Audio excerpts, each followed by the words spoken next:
한 20일쯤 전이었지요. 큰 대기업의 부사장님이 이제 60 초반인데 심장마비로 세상을 떠나셨어요. 며칠 전이었습니다. 제주도에서 목회하는 친구 목사가 전화를 했어요. 그래서 안부를 묻는데 사모님이 쓰러졌다는 거예요. 가족여행으로 며칠 다녀왔는데 2주 지나서 뭔가 물건을 드는데 손에 힘이 없이 물건을 터뜨리고 또 떨어뜨리고, 그래서 병원 가서 검진을 해보았더니 폐암 말기랍니다. 그리고 뇌까지 전이 됐다는 거예요. 순간 어떻게 그렇게까지 모를 수 있을까? 뇌까지 전이 될 때까지. 그러면서 목사하면서 상담학자로 생각해 보기를, 두 분 다 얼마나 극심한 스트레스로 시달렸으면 심혈관 질환, 고혈압, 심근경색, 뇌졸중, 과민성 대장증후군, 정신질환, 우울증, 불안장애, 불면증, 공황장애를 불러일으키는 그 스트레스로 이 어려움을 당할까 생각해 보았습니다. 여러분, 의사들은 대부분이 질병이 스트레스와 관련되어 있다고 얘기하면서 스트레스를 많이 받지 말라라고 얘기를 하지요. 그래서 신체 건강을 유지하려면 스트레스 관리가 필수적입니다. 여러분 중에 스트레스를 안 받는 분 있으면 손 들어보세요. 애들도 받아요. 3살 먹은 아이들도 스트레스를 받습니다. 스트레스가 높으면 감정의 에너지가 바닥이 나서 우울증을 앓게 됩니다. 여러분 중에 믿음 있는 사람이 무슨 우울증이냐라고 말할 수 있겠지만, 무슨 목사님이 우울증이야, 무슨 사모님이 우울증이야라고도 할 수 있겠지만, 여러분도 올 수가 있고, 그렇게 경건하다고 하는 욥도 우울증으로 시달렸습니다. 하나님의 마음에 합한 다윗 왕 역시도 우울증에 시달렸습니다. 그리고 여러분들이 잘 아는 영적으로 충만한 엘리야조차도 우울증으로 고통 가운데 있었습니다. 엘리야가 어떤 인물이죠? 바알과 아세라 선지자 850명과 대결해가지고 승리했던 영적인 승리자예요. 그의 기도에 하나님이 불을 내리시고 기적을 통해서 승리를 거두고 바알 선지자를 처형을 했습니다. 그러나 엘리야는 우리와 똑같은 사람입니다. 우리와 같은 성정을 가졌다라고 얘기하죠. 이세벨 왕후가 엘리야를 죽이겠다고 하니까, 왜? 바알신, 아세라신 선지자들을 다 죽였으니 이 이세벨 왕이 여왕인데 몹시 분노하는 거예요. 그래서 내가 엘리야를 죽이겠다라고 한 겁니다. 협박을 합니다. 엘리야는 두려워 도망을 쳤습니다. 극심한 스트레스, 정신 소진으로 하나님께 생명을 거두어달라고 간청을 합니다. 좀 이해가 안 가죠?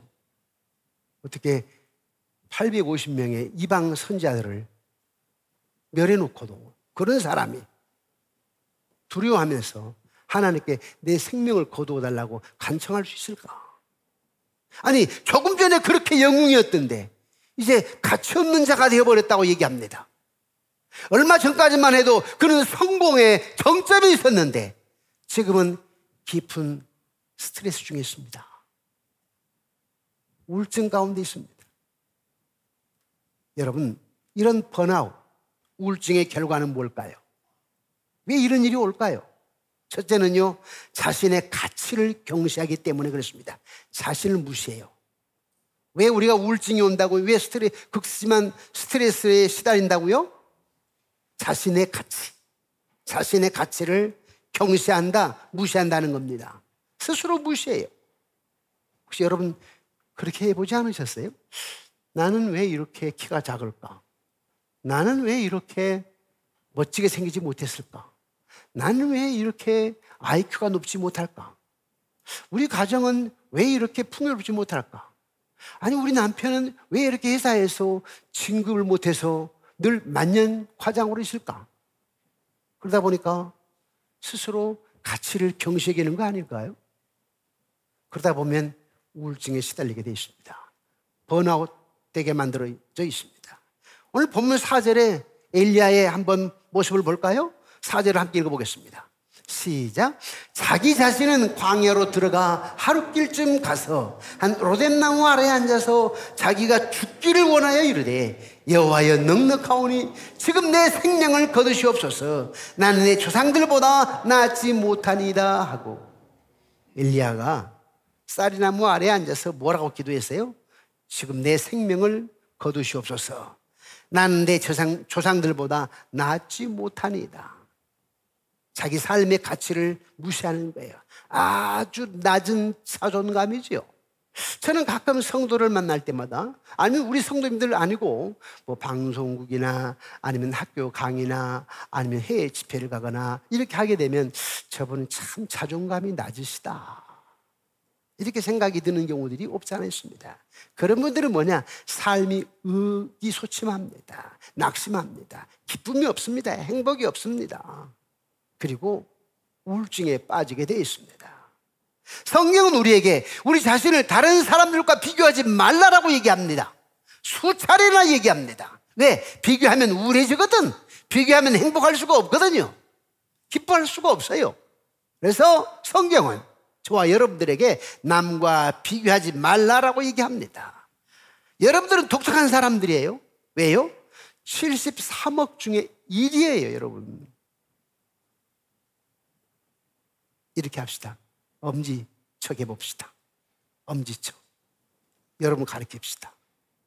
나는 71억 중에 하나야. 시작. 나는 71억 중에 하나야. 참 여러분 존귀한 분들이에요. 하나님이 여러분들을 만드셨잖아요. 나중에 천국 갔을 때요, 우리 권사님들에게 이 권사야, 너는 왜 에스더 왕후 같지 않았느냐? 라고 책망하지 않아요.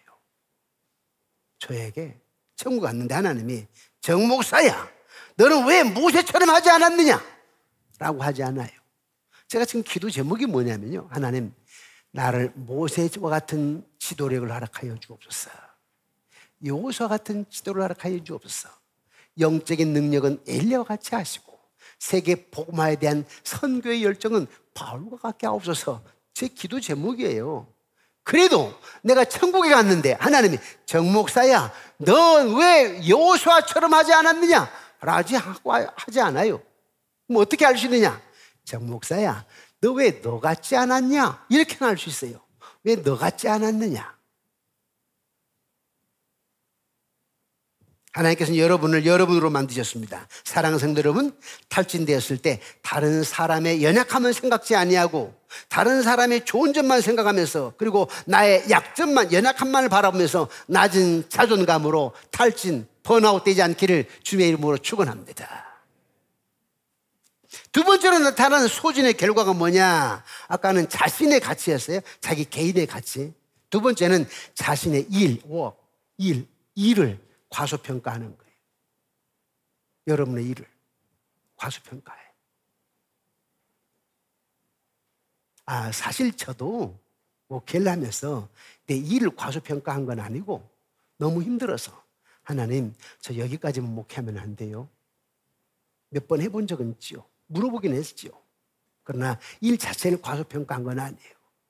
저는 이제 갈수록 무슨 생각이냐면, 이 목회자라고 하는 게 얼마나 감사합니까? 그래서 저는 나를 택하신 하나님, 이 길이 십자가의 길, 힘든 길이지만 정말 나를 목회자로 부르신 거 감사합니다. 지금은 너무너무 감사해요. 목회자 부르신 것에 대해서. 그런데 이 엘리야가 그렇게 놀랍게 일을 해놓고도 자신의 일을 과소평가했습니다. 저는 하늘의 주를 위하여 열심히 일했습니다. 그런데 말입니다, 이스라엘 백성들이 하나님의 언약을 어겼다고요. 주의 제단을 불살랐어요. 부셔버렸어요. 이스라엘은 이제 무너지고 있습니다. 그건 내 잘못이에요. 이렇게 자신의 일을 과소평가합니다. 그건 내 잘못이에요. 자신의 일을 과소평가하고 있습니다. 만약에 여러분이 이런 태도를 가지고 계신다면 여러분들이 번아웃 되기 십상입니다. 탈진, 소진되기 십상이에요. 하나님은 완벽한 아버지셨지만 아담은 어때요? 죄인이었어요. 여러분 아담의 후손들 아니에요? 아담이 죄를 범하고 여러분도 다 죄를 범해요. 여러분도 불완전한 존재예요. 완벽할 수가 없어요. 그래서 자신의 일을 과소평가해서는 안 돼요. 실수할 수도 있지 뭐. 자신의 일을 과소평가하면 번아웃 된다, 소진된다 꼭 기억하셔야 돼요. 자신의 일을 과소평가하게 되면 여러분 낙심하면서 우울증에 시달릴 수가 있으니까 현재 일에 최선을 다하시기 바랍니다. 여러분 중요한 것은요, 과거가 있고 현재가 있고 미래가 있는데 과거는 내가 돌아보는 거예요. 그러나 과거에 너무 얽매였으면 안 돼요. 교회 생활할 때도 누구한테는 과거 일로 해가지고 1년이 지나고 한 달이 지나고 10년이 지났는데도 원수처럼 말하고 원수처럼 살아간다? 어리석은 사람이에요. 잊어버려야 돼요. 저 사람도 실수가 있고 나도 실수가 있고 과거에 얽매여가지고 다시 돌아올 수 없는 오늘을, 다시 돌아올 수 없는 이 한 달을 그렇게 살아간단 말입니까? 어리석은 거예요. 불행한 겁니다. 오늘 하나님이 나에게 힘차게 희망을 가지고 기쁨을 가지고 살도록 만들어 놓은 날인데 지난 날 일로 인해서 오늘 내가 그냥 소진해버려 하루를? 아니에요, 여러분. 현재는 오늘 내가 최선을 다하는 거예요. 여러분 한 달의 생애가 남아있다 할지라도 내 생애 마지막 한 달 이런 마음으로 살아야 돼요. 내 자신의 일을 과소평가하면 우울증에 시달릴 수 있다라고 하는 사실을 꼭 기억하시기를 주님의 이름으로 축복합니다. 세 번째로 나타나는 소진의 결과가 뭐냐, 번아웃의 결과가 뭐냐라고 할 때 세 번째는 문제를 과장하는 겁니다. 아까 첫 번째는 자기 자신을 가치를 무시하는 거고 경시하는 것이고, 두 번째는 자신의 일을 갖다가 과소평가하는 것이고, 세 번째는 문제를 너무 과장하는 거예요. 문제를 과장해. 우리는 부정적인 면에만 집중을 합니다. 엘리야는 혼자 남았다고 하지요. 즉 부정적인 거예요 지금. 그러나 하나님은 바알에게 절하지 않는 사람이 적어도 7,000명 정도 있다. 엘리야가 부정적으로 얘기해요. 나밖에 없습니다. 이렇게. 이게 지금 문제를 과장시킨 거죠. 나밖에 없다고. 근데 하나님 뭐라고 그래요? 너만 있는 게 아니야. 7,000명이나 있어. 이렇게 합니다. 엘리야는 그들이 내 생명을 빼앗으려고 한다고 합니다. 그들이 누구냐니까 이세벨 왕이 사람을 보냈어. 경고의 메시지를 전하게 하기 위해서 보냈다고. 그런데 엘리야는요, 그들이 내 생명을 빼앗으려고 한다고 합니다. 물론 맞아요. 그런데 진짜 이세벨 왕이 엘리야를 죽일 것 같으면 청부업자를 시키지. 청부살인자를. 제일 무서운 게 뭔지 아세요? 누가 나에게 겁을 주면 안 무서워. 방어할 수 있으니까. 제가 가끔 그 생각 해봤거든요.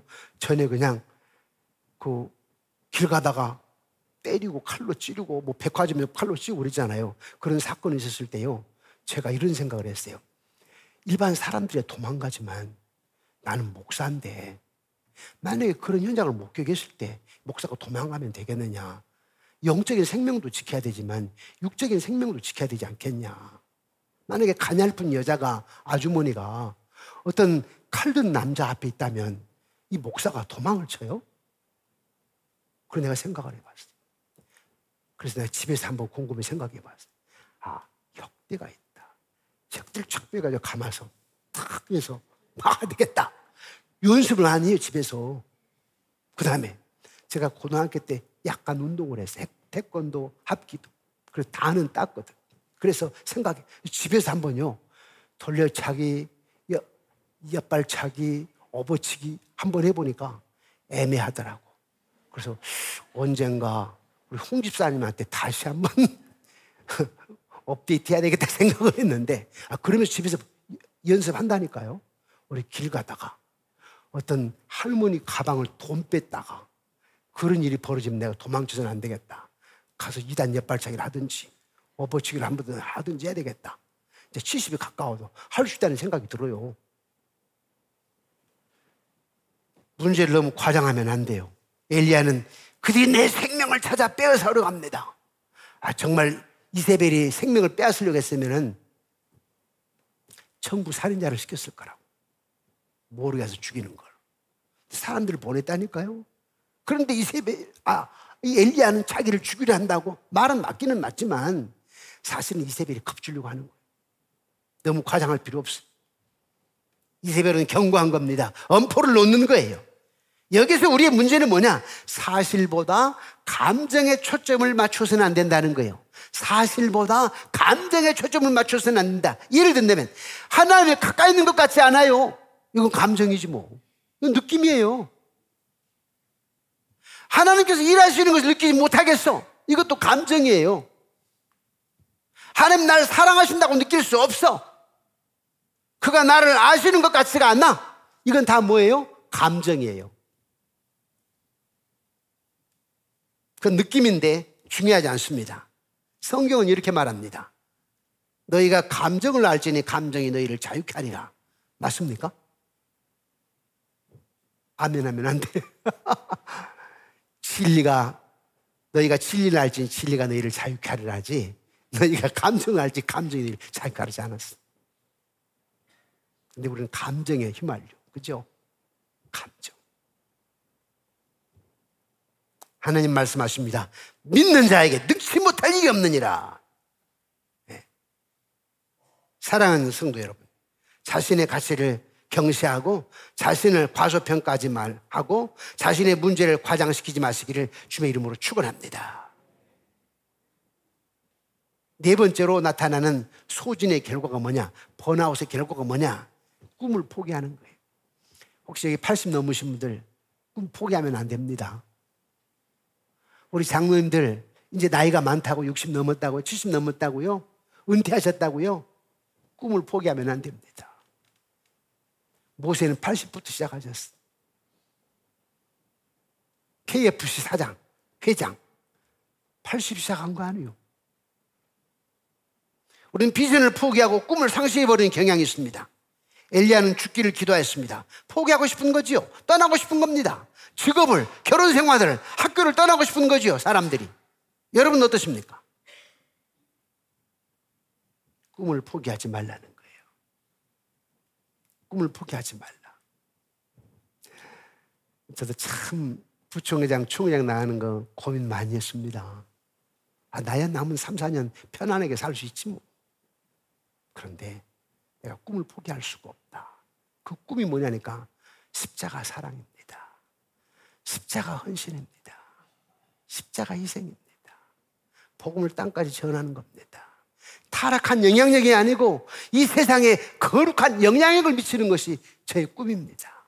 그냥 목사 자체로 끝나는 게 아니라, 목사라고 해도 목사로 끝나는 게 아니라 나는 타락해가는 이 험악한 세상에 거룩한 영향력을 미치는 목사가 되고 싶은 거예요. 교회가 양쪽이 있다고, 교회가 크다고, 연간 예산이 많다고 이것으로 안주하는 게 아니라 나는 예수님처럼 살고 싶다. 부족하지만, 한없이 부족하지만, 때론 내가 오해를 받아서 억울할 때도 있지만, 그래서 적어도 나는 부족하지만 예수님처럼 적어도 살고 싶다. 그것 때문에 이 한국 교단에 앞장서서 좀 주님 보시기에 아름다운 리더가 되고 싶어서, 한국 교계를 좀 이끌고 싶어서 부총회장에 출마하게 되었어요.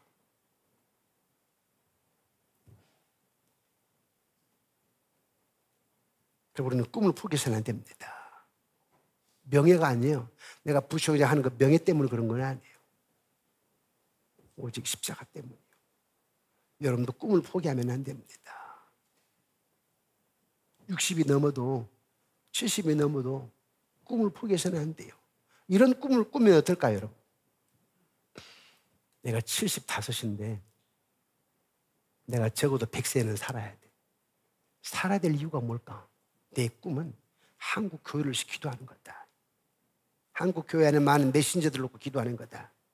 그래서 교회가 이 부정한 세상에, 재판관들이 돈에 넘어가고 이런 세상에 그리스도인으로서 영향을 미쳐야 되지 않겠는가? 기도해야 되겠다. 우리 아들, 딸, 손자, 손녀들이, 며느리 사이가 정말 믿음 안에서 세상에 거룩한 영향을 미치도록 내가 기도해야 되겠다. 내가 샘플이 돼야 되겠다. 그래야지. 아이고, 죽지 못해 살아요, 목사님. 이러면 안 돼요, 권사님이. 80 넘어도 소망을 가지고 살아요. 잠시 사는 나그네 삶, 어떻게 사냐 참 중요하잖아요. 그냥 그럭저럭 살 겁니까? 달라야지, 세상 어떤 사람들과는. 그쪽이라면 달라야 될 거 아닙니까? 자, 그렇다면, 우리는 번아웃 될 수가 있어요.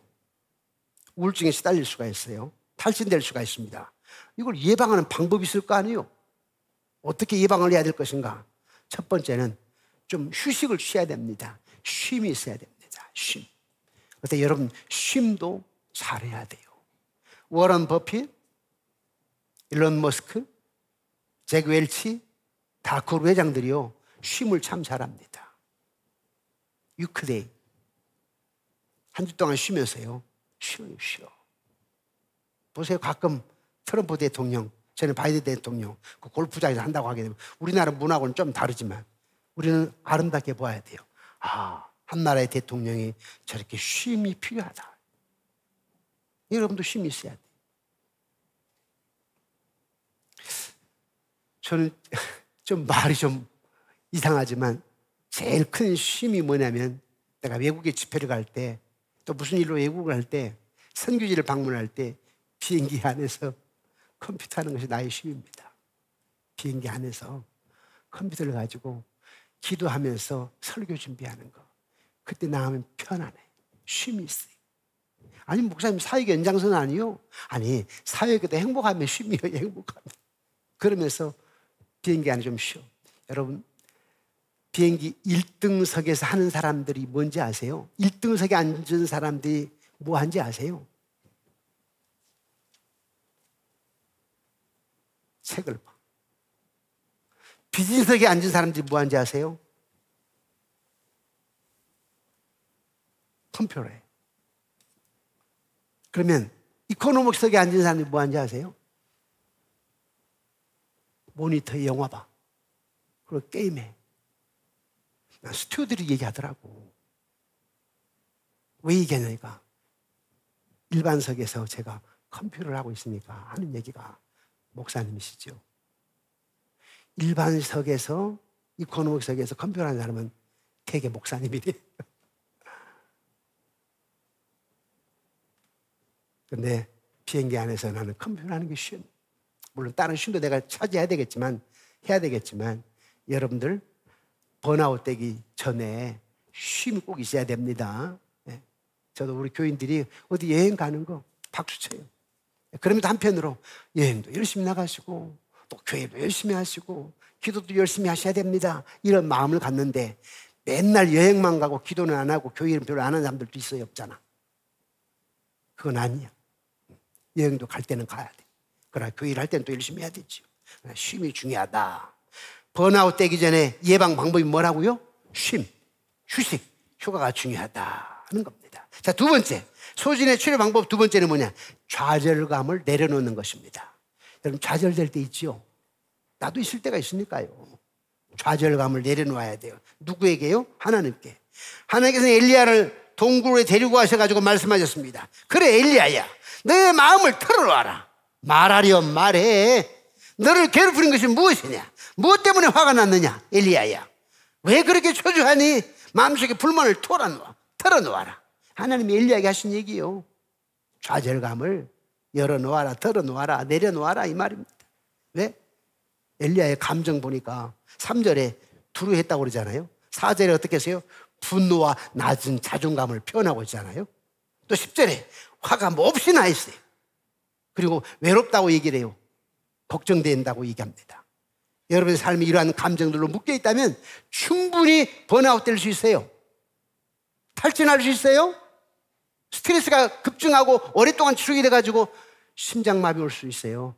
심근경색이 올 수가 있어요. 예? 저는 그래서 최고의 회사, 연봉이 그냥 20억, 30억 되는 사람들, 저는요 대단하다고 생각을 해요.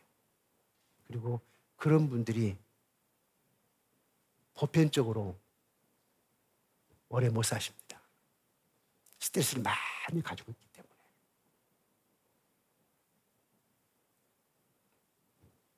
여러분의 삶에 이러한 감정들로 묶여 있다면 충분히 소진될 수가 있습니다. 하나님께서 엘리야에게 말씀하셨습니다. 엘리야야, 털어놓아라. 너를 괴롭힌 것이 무엇이냐?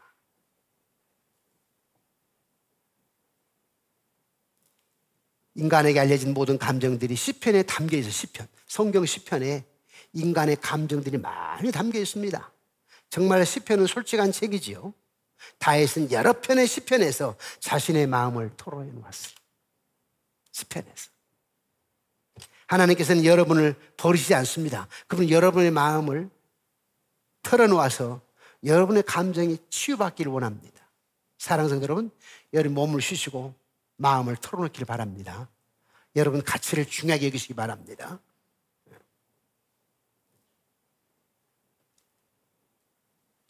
소진의 치료의 방법 세 번째는요, 다시 초점을 맞춰야 됩니다. 하나님께. 번아웃, 탈진의 치료 방법 세 번째가 뭐냐면 하나님께 초점을 다시 맞추는 거예요. 모든 시선을 주님께 드리고 살아계신 하나님께, 모든 시선을 하나님께. 그게 번아웃을 막는 방법이에요. 탈진, 소진을 막는 방법이에요. 우리 11절 말씀 함께 보실까요? 11절. 하나님이 엘리야의 소진을 어떻게 막기를 원하는지 11절 함께 읽겠습니다. 시작. 여호와께서 이르시되 너는 나가서 여호와 앞에서 산에 서라 하시더니 여호와께서 지나가시는데 여호와 앞에 크고 강한 바람이 산을 가르고 바위를 부수나 바람 가운데 여호와께서 계시지 아니하며 바람 후에 지진이 있으나 지진 가운데에도 여호와께서 계시지 아니하며. 무슨 말이요? 하나님께서는 엘리야를 위해서 장관의 빛의 쇼를 마련해놓았어요. 야, 쇼. 누가 만든 쇼? 하나님이 장관의 빛의 이 쇼를 만들어 놨어요. 어떻게? 먼저 하나님께서 거대한 바람이 불겠습니다. 엘리야는 산 위에 서서 거대한 바람이 부는 것을 바라보았습니다. 그 다음에 하나님께서는 지진을 일으키셔서 땅을 흔들어 놓았습니다. 그리고는 큰 불을 보내시고 화려한 불을 보이십니다. 그런 후에 하나님께서 부드럽게 속삭입니다. 엘리야야, 봤지? 내가 다 다스리는 거 봤지? 내가 창조자인 거 봤지? 내가 저렇게 바람을 일으킨 거 봤지? 큰 불이 일어나게 하는 거 네가 봤지? 이 말이에요. 난 어떤 상황이든 대처할 능력이 있다. 너를 죽이려고 하는 여왕에 대하여는 걱정하지 마라. 너는 실패고 끝나지 않을 것이다. 나는 여호와라. 그러나 너는 아니야. 너만 바라보고 그렇게 좌절할 거 없어. 내가 있잖아. 내가 너와 함께 하잖아. 이사야서 45장 5절에 7절 보니까 나는 여호와라. 나는 빛도 짓고 어둠도 창조하나니 나는 여호와라 말씀했어요.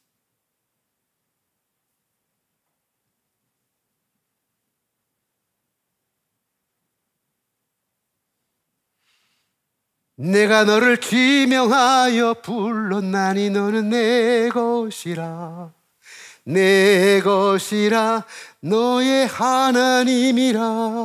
내가 너를 보배롭고 존귀하게 여기노라. 너를 사랑하는 내 여호와라. 우리 같이 한번 할까요? 네. 나의 안에 거하라. 하나님 여러분들에게 나의 안에 거하라.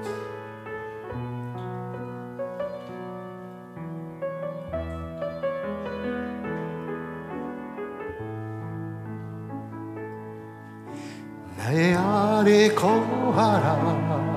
나는 내 하나님. 모든 환난 가운데 너를 지키는 자라.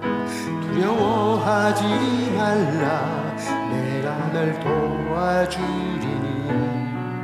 놀라지 말라. 내 손 잡아주리라. 내가 너를 지명하여 불렀난 너는 내 것이라. 내 것이라. 너의 하나님이라. 내가 너를 외롭고 존귀하게 여기노라. 너를 사랑하는 내 여호와라.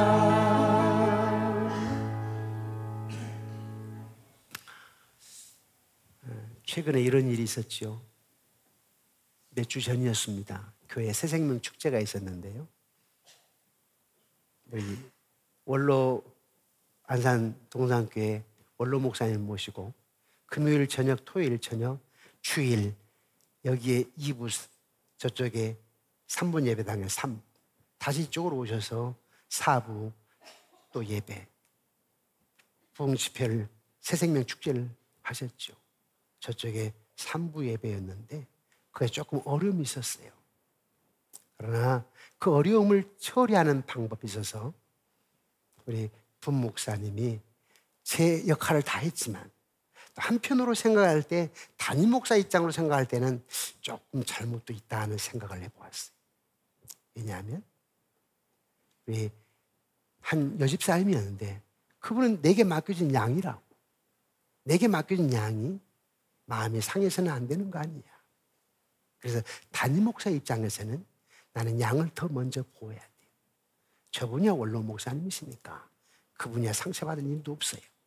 본인은 다 이길 수 있으니까. 그러나 떠나서 저분은 우리 교인이야.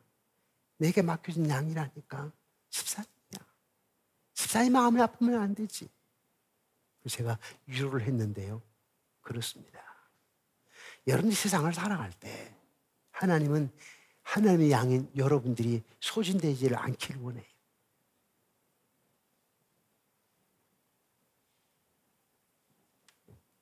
그래서 하나님은 여러분들에게 얘기합니다. 내가 너를 지명하여 불렀나니 너는 내 것이라. 너의 하나님이라. 내가 너를 보배롭고 존귀하게 여기노라. 너를 사랑하는 내 여호와라. 소진의 근본적인 문제는 여러분이 하나님 되려고 하는 데 있습니다. 여러분이 하나님 되려고 해. 내 마음대로. 내 마음대로 안 되니까 번아웃 되는 거야. 근데 총 바뀌는 거예요. 나는 죽고 예수로 사는 거예요. 목사님은 스트레스 안 받습니까? 받지 왜 안 받아요? 그러나 곧바로 2, 3분 후에 5분 후에 아니면 한 30분 후에 오래 가지는 않아요. 원수를 마음에 원수를 삼지 않습니다. 어떤 일이 있어도 누가 뭐라고 해도 원수를 삼지 않습니다. 내 안에 하나님 계시니까. 주님이 아시니까. 나중에 천국 가봅시다. 그러면서 스트레스를 안 받아요. 때로는 마음에 천불이 날 때도 없지 않아 있습니다. 그렇지만 천국 가서 봅시다. 천국 가면 다 아니까. 그러면서 제가 스트레스를 풀어요. 주님 아시죠? 여러분도 역시 마찬가지예요. 여러분들 관계성 속에서도 여러분 많은 스트레스도 있을 것이고 번아웃 될 수도 있을 텐데 그래도 믿음이 있다면 남들하고 좀 더 내가 믿음이 있다 싶으면 말로만 믿음이 있다 하지 마시고 내가 좀 믿음이 있다 싶으면 이해하고 용서하고 사랑하고 하나님께 탁 풀어놓는 거예요. 그리고 하나님께 시선을 맞추는 거예요. 모든 시선을 주님께 맞추는 거예요. 그게 승리의 비결입니다. 마지막으로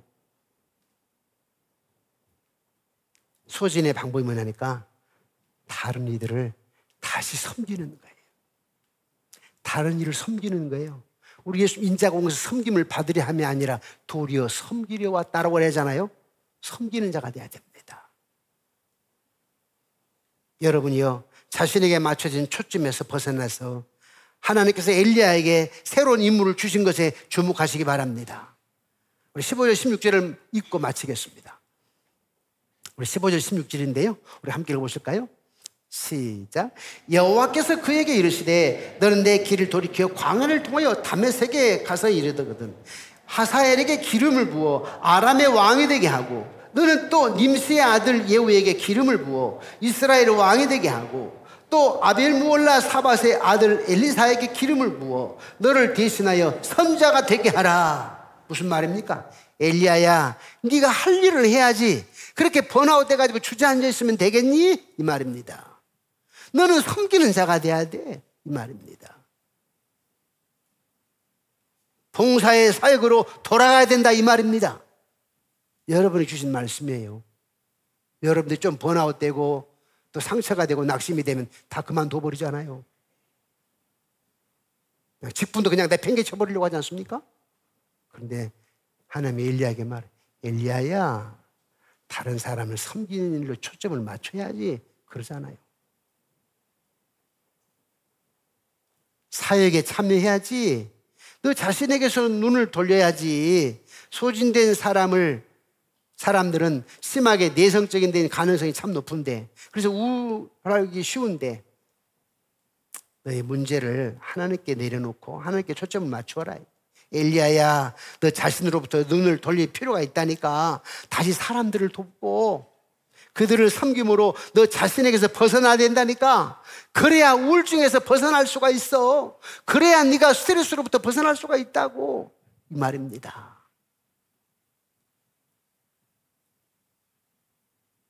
엘리야는 하나님이 자신을 버렸다고 생각했는데 그는 용기를 잃었다고요. 의기소침했다고요. 우울했어요. 그런데 성경에서 하나님 저를 죽여주셔야 하지 않습니까? 그만큼 우울했다 이겁니다. 그런데 하나님께서 엘리야야, 내게 초점을 맞추어라. 너 자신을 경시하지 말고 네가 하는 일에 과소평가하지 말고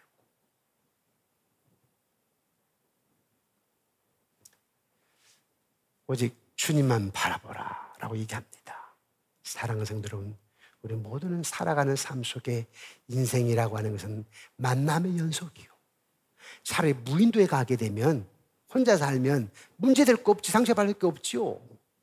우리는 같이 살아가는 공동체에 살아가는 존재입니다. 다 틀려요. 생각이 틀리고 살아온 문화가 틀리고 가치가 조금씩 틀려요. 그래서 우리는 그 속에서 여러분 하늘 나라 가치로 살아야 되고, 여러분이 성숙한 사람으로 살아야 되고, 여러분들이 십자가를 져야 돼요. 여러분들이 헌신해야 되고, 여러분이 섬기는 자가 돼야 되고, 주를 바라봐야 되고, 뭔가 달라야지요. 뭔가. 그냥 그럭저럭 살 겁니까? 예수 믿고 그냥 무늬만 모양만 크리스찬, 이거 안 돼요. 따라합시다. 무늬만 모양만 손으로 안 돼요. 손으로 안 돼요. 손으로 이거 안 돼요. 사랑하는 성도 여러분, 몸을 쉬고 좌절감을 내려놓고 하나님께 다시 초점을 맞추시고 다른 사람을 섬기며 승리하는, 그래서 스트레스로부터 승리하는 여러분 되시기를, 그래서 건강도 지키시고 영육간에 강건하시기를 주님의 이름으로 축복합니다.